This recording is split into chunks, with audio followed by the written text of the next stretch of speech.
அமுதாம்பு தொடுத்த பசலைக் கன்றின் சிறிய கயிற்றால் கட்டப்பட்ட பசியால் வாடிக்கொண்டிருக்கும் இளம் கன்றினுடைய உறுதுயர் அலமரல் நோக்கி தாயைப் பிரிந்ததால் ஏற்பட்ட மிகுந்த துயரத்தால் அங்குமிங்கும் அலைந்து தவிப்பதைக் கண்டு ஆய்மகள் நடுங்கு சுவல் அசைத்த கையல்.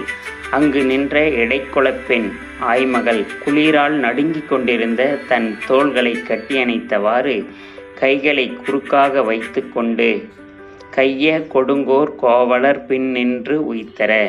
கையில் வளைந்த கோலை உடைய இடையர்கள் பின்னால் இருந்து ஓட்டிவர, இன்னே வருகுவர் தாயர் என்போல்.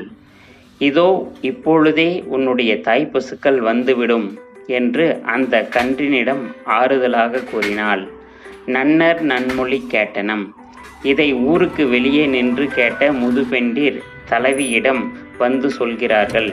நாங்கள் நல்ல பயனை தரும் அந்த நற்சொல்லைக் கேட்டோம். அதனால் நல்ல நல்லோர் வாய்ப்புள். அதனால் அந்த கேட்ட அந்த நன்னிமித்தம் மிகவும் நல்லது. தெவ்வர் முனை கவர்ந்து கொண்ட திரையர் பகைவரது போர்க்களத்தை கைப்பற்றி அவர்களிடமிருந்து திரைப்பொருட்களை பெற்று கொண்டு வினைமுடித்து வருதல் தலைவர் வாய்வது. தன் கடமையை போரை முடித்துவிட்டு தலைவன் திரும்புவது உறுதி. நீ நின் பருவரல் எவ்வம் களை மாயோய்.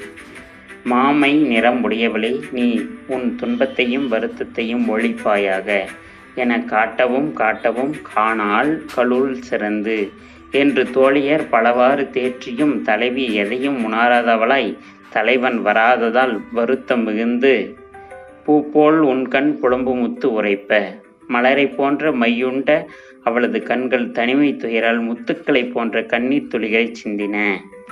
காம்பு தொடுத்த பசலைக் கன்றின் உறுதுயர் அலமரல் நோக்கி ஆய்மகள் நடுங்கு சுவல் அசைத்த கையல். கைய கொடுங்கோர் கோவலர் பின்னின்று உய்த்தர, இன்னே வருகுவர் தாயர் என்போல். நன்னர் நன்மொழி கேட்டனம். அதனால் நல்ல நல்லோர் வாய்ப்புள்.